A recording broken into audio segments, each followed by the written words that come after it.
Alright, ladies and gentlemen, my name is AJ. Welcome to my channel.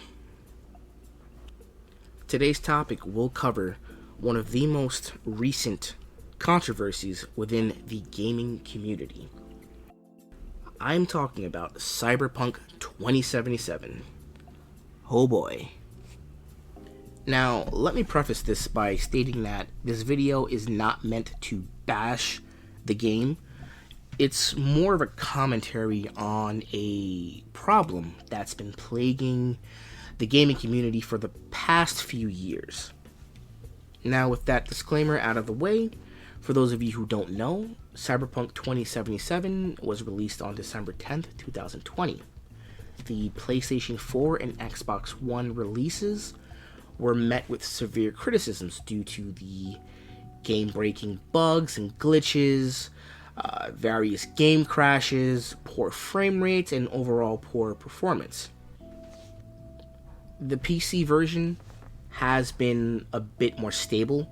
I actually have it on PC. I've played it. I've had no problems so far. However, the experience is completely different for a lot of now previous gen console owners. It's now gotten to a point where Sony has actually removed the game from the PlayStation Store. And as of the recording of this video, there has not been a date set for a re-release. I can only assume that once the game is patched, maybe then we'll see it come back to the PlayStation Store. But until then, it's been canned. But let's not get too deep into that. I want to tackle the main issue I had highlighted earlier in the video. Pretty much, my takeaway is this problematic trend has to do with just releasing broken games.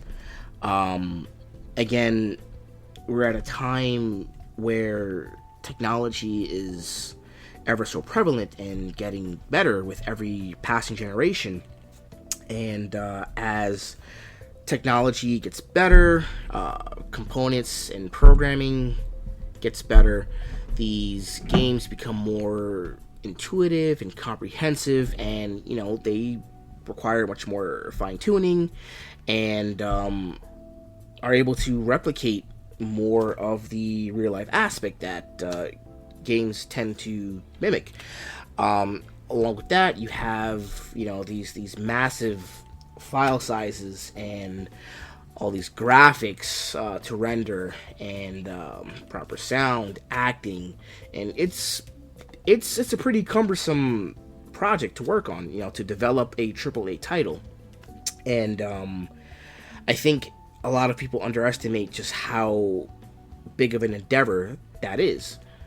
That being said, you're going to run into problems here and there, and one of the problems is releasing games before they're ready.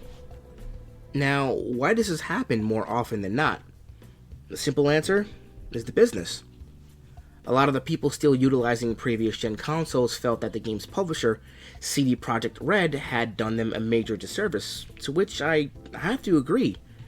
By purposely withholding the game's performance on last generation consoles, consumers were ultimately denied the right to make the best informed decision as to whether or not they should purchase the game. However, it's not entirely fair to put the complete blame on them, as I feel that the investors and higher-ups at CD Projekt Red are just as responsible. As I'm sure you are all aware, gaming is a very lucrative industry.